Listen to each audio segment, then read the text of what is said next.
நீதிமன்ற அவமதிப்பு வழக்கில் தமிழக உள்துறை செயலாளர் டிஜிபி ஆஜராக வேண்டும். ஜனவரி 12ஆம் தேதி நேரில் ஆஜராக சென்னை உயர்நீதிமன்றம் உத்தரவு பிறப்பித்திருக்கிறது. கூடுதல் விவரங்களை செய்தியாளர் ஆனந்த் வழங்கிட கேட்கலாம். ஆனந்த், வணக்கம். உத்தரவு தொடர்பான மேலும் விவரங்களை சொல்லலாம். வணக்கம். நீதிமன்ற அவமதிப்பு வழக்கில் ஜனவரி 12ஆம் தேதி நேரில் ஆஜராகும்படி தமிழக உள்துறை செயலாளர், தமிழக டிஜிபி ஆகியோருக்கு சென்னை உயர்நீதிமன்றம் உத்தரவிட்டிருக்கிறது.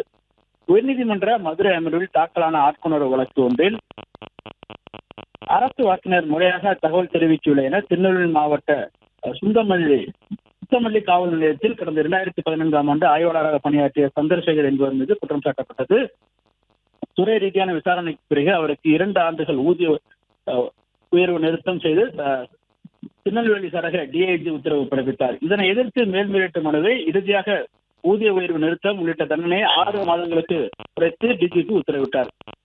ஆய்வாளராக முறையாக தகவல்களை தெரிவிக்க அரசு வழக்கறிஞருக்கு கடிதம் அளித்த பின்னரும் அரசு வழக்கறிஞர் இந்த தண்டனை விதிக்கப்பட்டிருப்பதாக கூறி சந்திரசேகரன் சார்பில் சென்னை உயர்நீதிமன்றத்தில் வழக்கு தாக்கல் செய்யப்பட்டு இந்த வழக்கை விசாரித்த சென்னை உயர்நீதிமன்றம் தண்டனை விதித்து பிறப்பிக்கப்பட்ட உத்தரவை ரத்து செய்தும் 2026ஆம் ஆண்டு பதவி உயர்வு பட்டியலில் சந்திரசேகர் பெயரை சேர்த்தபடி உத்தரவு பிறப்பிக்கப்பட்டது. இந்த உத்தரவை அமல்படுத்தவில்லை என கூறி சந்திரசேகர் தரப்பில் நீதிமன்ற அவமதிப்பு வழக்கு தாக்கல் செய்யப்பட்டு இந்த வழக்கு நீதிபதி PT ஆஷா முன்பாக விசாரணைக்கு உள்ளது.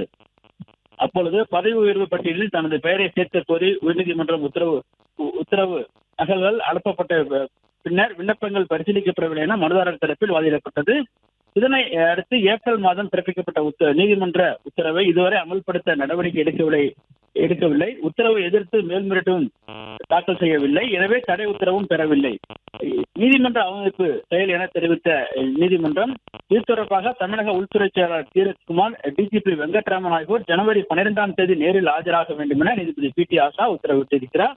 இடைப்பட்ட காலத்தில் உத்தரவுகளை அமல்படுத்தினாலோ மேல்முறையீடு செய்தாலோ தடை உத்தரவு பெற்றாலோ இருவரும் நேரில் ஆஜராக அவசியம் இல்லை எனவும் நீதிபதி தன்னுடைய உத்தரவில் தெரிவித்திருக்கின்றார்.